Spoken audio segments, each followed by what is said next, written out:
Miss Green, what does our title say today? Pythagorean theorem, models and diagrams.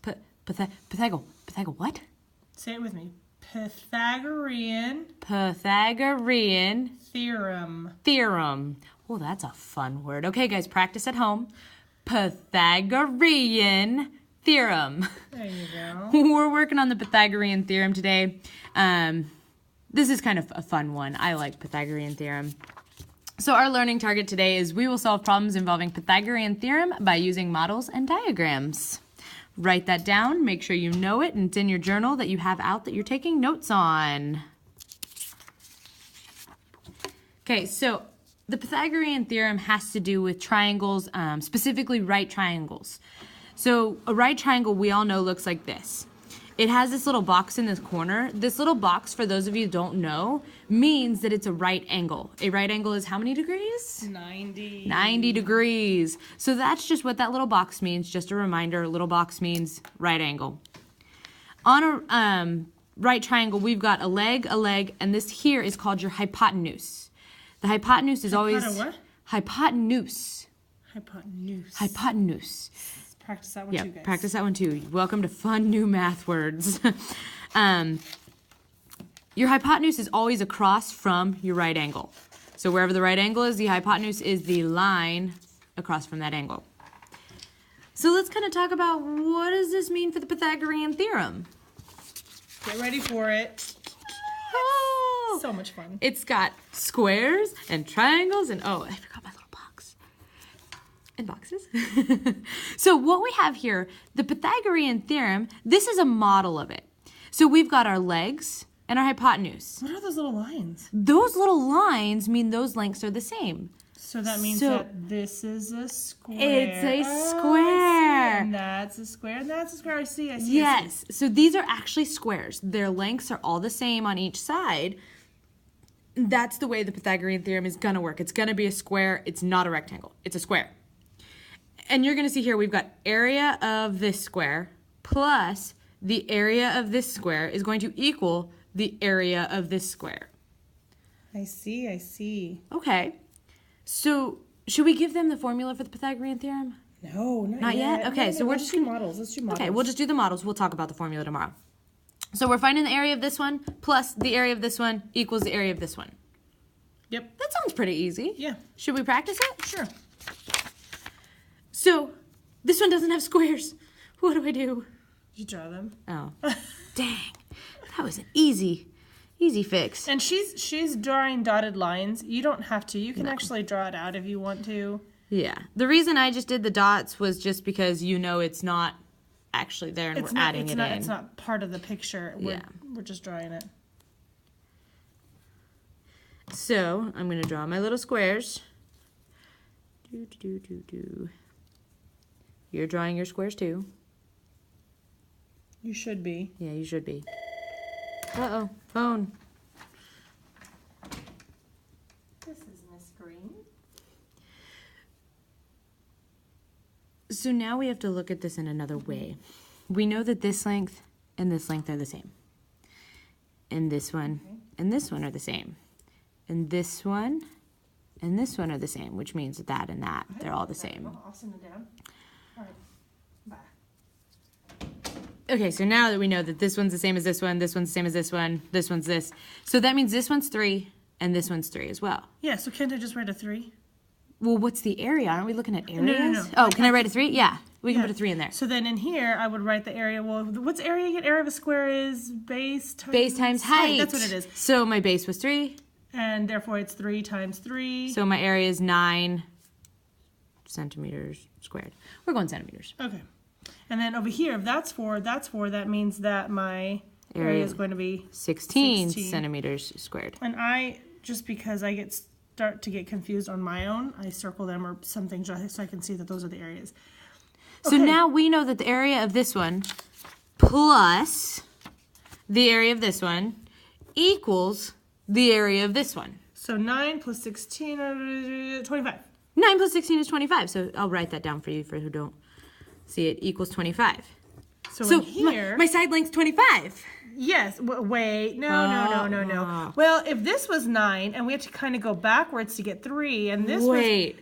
That means we're going Do I have to take the square root of that? That means that this side length is actually going to be the square root of 25. What was that square root symbol stand for again? It's like The something root. times itself. Oh, yeah. Well, So because it was hello, 3 3 times 3, is 9. 4 times 4, So that means something times something Itself. equals to 5. So 25. 5 Five. times 5. So that means that my side length. We're trying to write it together. It's okay. we got it on both There you sides. go. Our side It's length. 5. And so if I wanted to just write square root of 25, could I? I guess You technically could, I technically. could. Because We've taught you that. Because that's an answer. But it's not simplified. So it would have to be 5. Yes. But honestly, if you left it at that, I'd be kind of impressed. I would be too. I would be. But you got to make sure you throw in your 5, especially if it's not a perfect square. This one is. Especially since we taught them all the square roots up That's to, true. 25. Okay, let's try another one. Woohoo. Oh, okay. We don't know this one. Calm down. Let's draw This one. squares first. Okay, let's squares draw first. squares first. Okay. Takes me a minute to draw my squares, guys. Give me a sec. There's one square. And you should be doing it at the same time as her, so don't just watch. You don't have to pause the video to do the squares. You can do it with me. So we're all drawing squares together.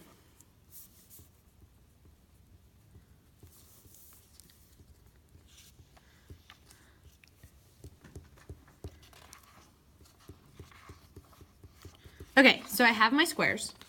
I've drawn them out. I know this length is x, so I know this length is x because these are the same. I know this one's 4, so I know that this one's 4. And then I know this one's 7, so this one's 7. Right, Miss Green? Yep. So if I'm looking for the area of this one. Wait, hold on. I'm confused now. Before it was I had to add this plus this, but I'm given this. Yeah. Could we create an equation? We could. Let's go and do the areas first. Okay, So this 7 times 7 is 49. 49. Let's go inches this time because I'm terrible at putting in my... Okay, and then over here, 4 times 4 is 16. Okay, so I know that this plus this has to equal to this. So I guess I could write x. Shouldn't I do a squared on it? I was going to say, because it's x times x, which is x squared. So let's do I would x write squared plus my 16. 16 equals to 49. Oh, I'm so glad that we taught them how to solve equations. I am because too. now we can just solve equations on here. Yeah, there's only one thing we're going to have to reiterate to them that I don't know if they'll realize. We'll go ahead and do that at the end. Yes. So we'll go ahead and subtract First step, 16. subtract 16. Whatever you do to one side, do to Subtract the other. 16. 49 minus 16 is 36. No, 33. Sorry, 33. 33. Sorry, that's what happens when I do math in my head. Equals x squared. This is the one thing that they're going to be like, wait, hold on, that's new. How do I get rid of a squared? Well, What's the inverse operation of squaring? square root? A square root. So if I take a square root, the square root cancels out the square and I'm left so with x. Let me just kind of come over here and show them. So if I've got 2 squared, 2 squared is always a bad example. Let's do 3 squared. 3 squared equals to 9. Okay? But it's also written as 3 times 3. Mm-hmm. So if I wanted to get the square root, how is it? 3 squared and then get the square root of that. That So means that I'm getting the square root of 9. Yes, which is 3. So these cancel each other out. Do you all see that? It's kind of tricky. It's kind of tricky, but they do. They cancel each other out. Look at a few of them. Look at 4. 4 squared equals 16. The square root of 16 is 4. 4 squared is 16, but when you get the square root of 16, which is 4 squared. Equals to 4. So they're going to cancel each other. So if that is real confusing to you and you're better at memorizing some stuff, memorize that. Yeah. That the inverse operation of a square root. The inverse operation of a square is the square root. They cancel each other. They're opposites of each other. So then what we're going to do here is we're going to take the square root of here. Because I did it on one side, I have to take the square root of 33. And if you look at it here. 4 squared equals to 16, and the square root of 16 is 4. See how I literally just went from 4 squared all the way to 4? It's the same thing here. So because they cancel each other out. They canceled out, so I went here. So what is the square root of 33? Square root of 33, I can use my handy dandy calculator for that. Square root of 33 is 5.7. So 5.7 inches for the side length. So that's x equals 5.7. And that's how we found the side length. And so my area, I guess if I really wanted to know, because sometimes it's going to ask you for that. The area is 33 inches squared. Squared.